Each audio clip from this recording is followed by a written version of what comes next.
তাহলে দেখো আমরা এখানে লিখেছি বাক্যের মধ্যে যদি পার্তান থাকে, কি থাকে, পার্তান কথা উল্লেখ থাকে, তাহলে প্রথমে আমরা কি দেব, উড দ্যাট, এরপরে কি সাবজেক্ট, এরপরে হলো কুড দিব, এরপরে ভার্ব ওয়ান, তারপর অবজেক্ট এক্সটেনশন। এটা হলো এক নম্বর গঠন।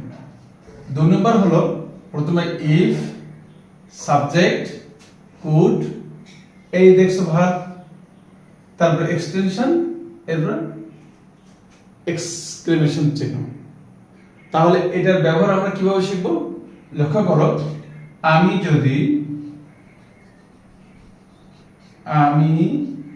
যদি ইংরেজি বলতে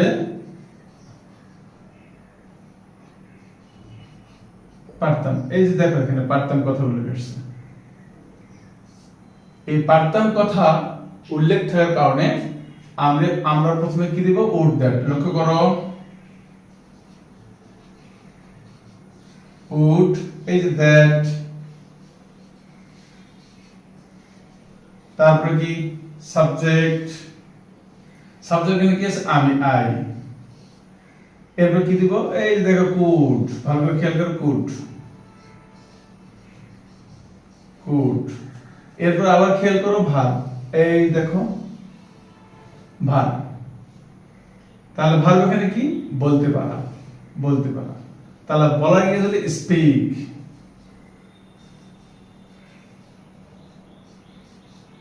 কি বলতে পারি, এই যে এখানে দেখো ইংরেজি, এটা হলো অবজেক্ট, এই যে অবজেক্ট, স্পিক ইংলিশ। তারপরে এই চিহ্ন, ঠিক আছে। তাহলে আমরা আবার পড়ে নেই, আমি যদি ইংরেজি বলতে পারতাম, would that subject I could speak English. I repeat, আমি যদি ইংরেজি বলতে পারতাম, would that I could speak English. এবার আমরা নিচে একটি রুলস দেখেছি, দেখো 2 নম্বর। প্রথম আছে ইফ, অথবা, অর, ইফ, তারপরে কি সাবজেক্ট, এই দেখো সাবজেক্ট, সাবজেক্ট হলো আই, ইফ আই কুড, এই যে এখানে কুড রয়েছে, ভালো করে খেয়াল করো, কুড, আমরা এখানে কুড দিলাম, ইফ আই কুড, আবার স্পিক ইংলিশ প্লাস এসি। তাহলে এখানে বুঝে গেল যে আমি যদি ইংরেজি বলতে পারতাম, অর্থাৎ পারতাম কথা উল্লেখ থাকলে আমরা দিব would that I could speak English এক, অথবা if I could speak English। তাহলে আমরা এখানে দুটি নিয়ম আমরা দেখলাম। এই দুটি নিয়ম যদি ভালো করে আমরা শিখি, তাহলে অবশ্যই আমাদের পরীক্ষার ক্ষেত্রে কাজে লাগবে। এরপরে হলো বিভিন্ন ধরনের ইংরেজি বলার ক্ষেত্রে কাজে লাগবে। আমরা যদি আরো সেন্টেন্স এখানে দিই, তাহলে তোমাদের জন্য আরো সুবিধা হবে। এখানে খেয়াল করো, চমৎকার একটা নিয়ম, সেটা হলো দেখো, আমরা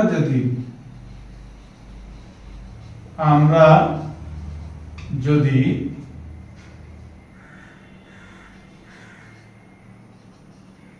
সুন্দরবন যেতে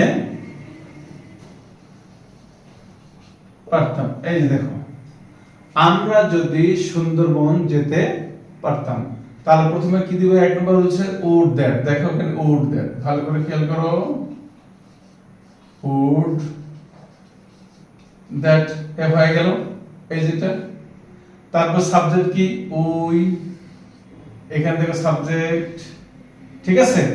তাহলে দেখো এখানে দিব কি আমরা, ওই মানে আমরা, ওই। তাহলে would that ওই, এই যেখানে কুড আছে, আমরা কুড লাগালাম। ভালো করে কিন্তু ভিডিওটা দেখতে হবে, ঠিক আছে। তারপরে এখানে যেতে পারা, এই যেতে পারা, এটাই। তাহলে গো টু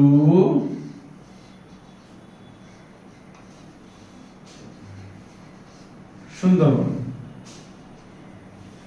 ঠিক আছে। তাহলে would that we could go to Sundarban. I repeat, আমরা যদি সুন্দরবন যেতে পারতাম তাহলে would that we could go to Sundarban.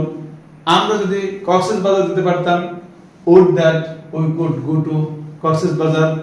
ঠিক এইভাবে দ্বিতীয় নম্বর রুলস যদি আমরা লিখি তাহলে এখানে কি হবে, প্রথমে if, এই দেখো if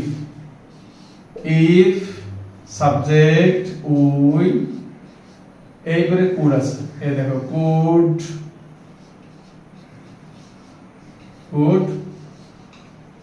গো টু সুন্দরবন,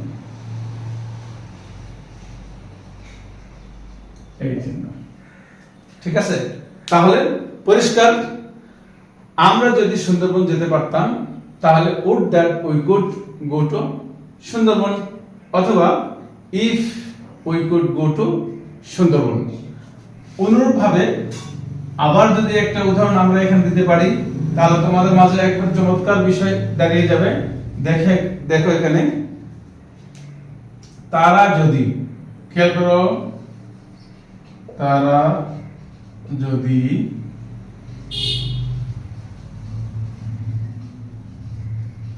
ইংরেজি বলতে পারত। দেখো তারা নিব আমরা প্রথম উড দ্যাট, কি নিব, উড দ্যাট, সাবজেক্ট হলো দে, সাবজেক্ট হলো কি দে, কুড, এই যে দেখো সাবজেক্টের উপর কি কুড, কি আছে এখানে বলা, স্পিক কি ইংলিশ।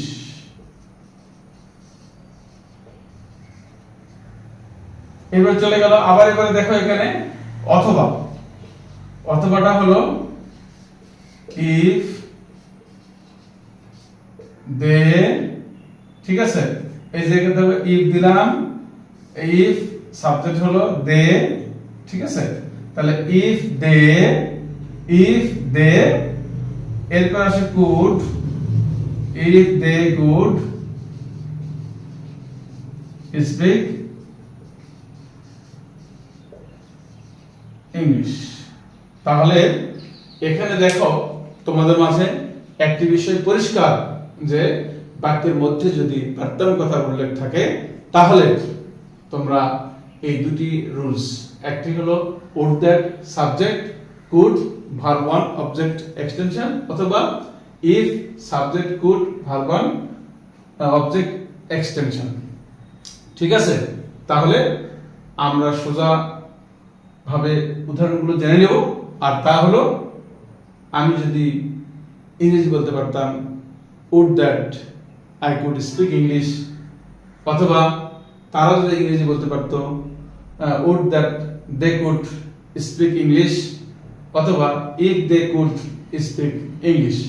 অনুরূপভাবে তুমি এরকম অনেক বাক্য তৈরি করতে পারো, যেমন আমি যদি ভালো টিচার হতে পারতাম would that I could become a good teacher, অথবা আমি যদি আবার শিশু হতে পারতাম if I could become a child again। এইভাবে করে অনেক বাক্য তোমরা কি শিখতে পারবে ইনশাআল্লাহ। আর এই আলোচনাটি আমার বইয়ের একটি টপিকস রয়েছে এক্সক্লেমেটরি সেন্টেন্স, সেই টপিকস 10 এবং 11, 12 পৃষ্ঠায় রয়েছে, তোমরা এটা ভালো করে শিখতে পারো।